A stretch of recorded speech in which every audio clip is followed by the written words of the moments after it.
Hello, Manhattan College. My name is Nerivette Santiago. Today is Wednesday, April 20th. Welcome to Manhattan College News.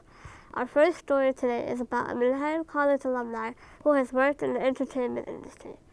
Scarlett Spadino recently acted in Those Who Walk Away with co-star Boo Stewart, who is known for his roles in Twilight and the Disney franchise Descendants.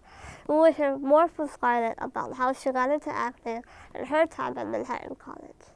Hi, I'm Scarlett Spadino. Currently, I am living in New York City. I'm working full-time as a recruiter for fashion companies. I found a really cool company called SBH Fashion, and they are super cool about me pursuing acting as well. They let me leave for auditions and take time off when I need it, so that's been really helpful.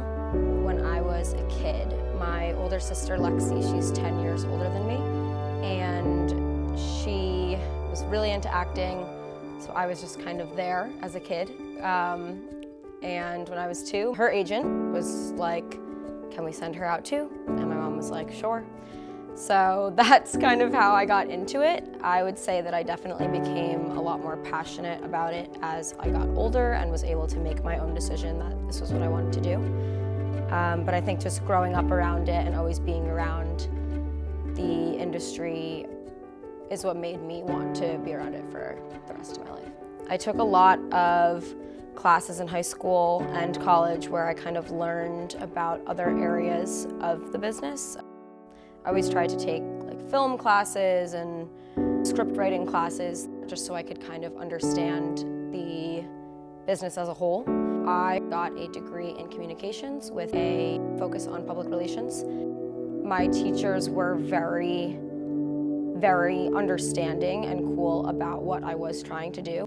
When I filmed Those Who Walk Away, I had to take off the first 3 weeks of my junior year first semester. I reached out to all of my teachers who were all comm teachers at the time. I was doing all of my comm classes that semester, and I explained it to them and they were super understanding. They said, "It's totally fine, we'll catch you up when you get back. Go live out your dream," and all that. So that was super helpful because I got to finish on time, and without them being accepting of that, I couldn't have. It was one of the best experiences of my life, for sure. I would say it exceeded my expectations, honestly. It was an incredible group of people, both the cast members and the crew. It was very small because we were filming during COVID, so we were keeping our crew to the absolute necessity. And we all became very close. Everyone was so hardworking and talented. It's definitely hard to watch yourself, but it was also so exciting. I got to fly out to LA. We had a premiere there with most of the cast and crew that had worked on it, so it was really special to get to watch it with everyone who had made it together. And yeah, I mean, it was fun. It was definitely very rewarding to see what we had created on a bigger screen. Discussing a clothing line called To James, founded by Destiny Murray in 2017. Destiny Murray is a young lady who became a paraplegic after being involved in a car accident at a young age. Due to her disability, she has faced many challenges. Creating a fashion line was a dream of hers, and through her business, she wants to be able to spread positivity. Destiny often visits local places such as churches to tell her story as a way to help others to see the potential in themselves and those with disabilities. She makes clothes for everyone, and her brand is named after her middle name, but also stands for "To absolutely just admit they're special." You can find them on Instagram at tojays_clothing_line. As for our next story tonight, we go live with Emma Walsh to talk about the 2020 Manhattan College graduation ceremony. As the end of the semester approaches at Manhattan College, many second semester seniors think about their upcoming graduation commencement ceremony. This ceremony, occurring on May 18th, typically happens in the college's own Dratty Gymnasium. This year, however, students and parents of the graduating class received an email that this year's commencement will be taking place at the Meadowlands Exposition Center in Secaucus, New Jersey, a venue that is at closest a half hour away from the school. And the school's reasoning for the change of venue?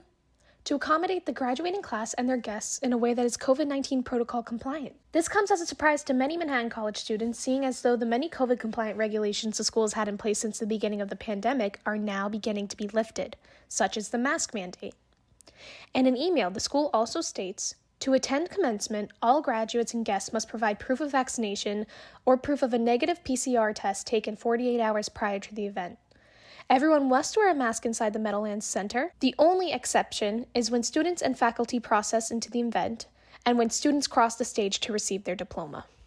While this change in venue is no big deal to some commuter students who already have their families nearby with readily available car access, many of the resident students of Manhattan College and the adjacent apartment buildings now have to worry about the additional transport of their family members back and forth from the school to the center and back to the school to begin moving out. In Manhattan College's graduation questionnaire, there's a question regarding students' needs for transportation to the Exposition Center. No follow-up yet on the status of this transport plan. There was a resolution petition made by Manhattan College students to request a closer venue for the commencement ceremony, signed by over 150 students and alumni. And finally, for sports, many Manhattan College students may be interested in going to the New York games now that baseball season has started. Let's show you how both New York teams did on opening day. Mets are tied with the Washington Nationals up until the 5th inning when McCain gets hit and forces a home run with a walk. Marte has straight down left field leading to a score of 2-0 for the Mets. Markella secured the third run for the Mets, followed by McNeil, who secured the fourth, with still no points from Washington.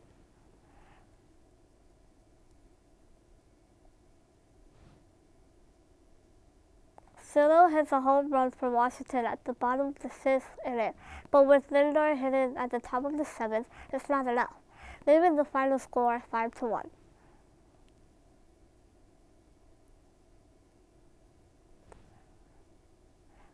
At Yankee Stadium versus the Red Sox, the score was neck and neck up until the 11th inning, where Donaldson hits right down center field, winning the game for the Yankees. Final score 6-5. That's all we have for you today at Manhattan College News. Keep well, and we'll see you next week.